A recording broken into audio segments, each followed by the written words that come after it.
بسم الله الرحمن الرحيم جمعة وناكسن ومدى الصومالي ميل كستي جوجان وحنكون السلام عليكم ورحمة الله وبركاته وحن روا مركا ينكاه الله عذر كان أدونك كوفا في لو يقعن كورونا فيروس أو سامي دلال بدن إيادات بدن وحن أقنا هاي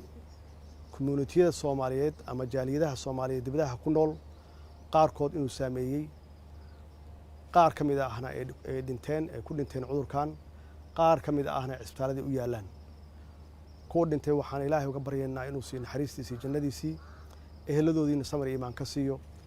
kuwa xanuunsan oo isbitaalada ku jirana waxaan Ilaahay uga baryaynaa inuu si degdeg ah uga kiciyo waxaan ugu maqaala ah ra'iisul wasaarihii hore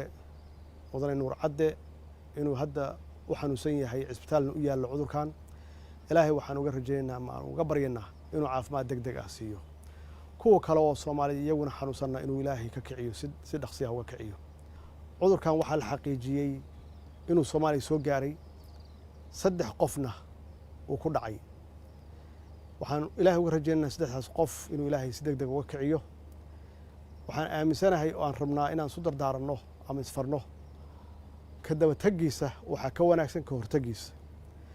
ka hortagiisa waxa ugu horeeya dadku inay nadaafadda ilaaliyaan oo gacmaha ay dhaqdaan mar walbaba arinta labaad oo looga hortagi karo cudurkan wuxuu yahay in la kala durugsan yahay marka la wada joogo uu jiro space ama distance uu jiro si looga hortago in la isku daarto cudurkan faafa waxyaabaha keena waxa kamid ah marka la isu dhow yahay dadka neeftooda inay isgaarto in la isku qofaco ama la isku intiso marka taasaa loo baahan yahay dadku inay kala durugsan yihiin oo space jiro tan saddexaad oo muhiimka waxay tahay haddii qofku uu kari karo inuu gurigiisa joogo uusan ka soo bixin hooygiisu ka soo bixin waxyaabaha ugu badan oo la isqaadsiyo waxa way baabuurta la isla soo fuulo iyo meelaha mujtamacu isugu yimaado waxaan kale ka dardaarmayaa dadku inaysan isugu imaan meelaha lagu kulmo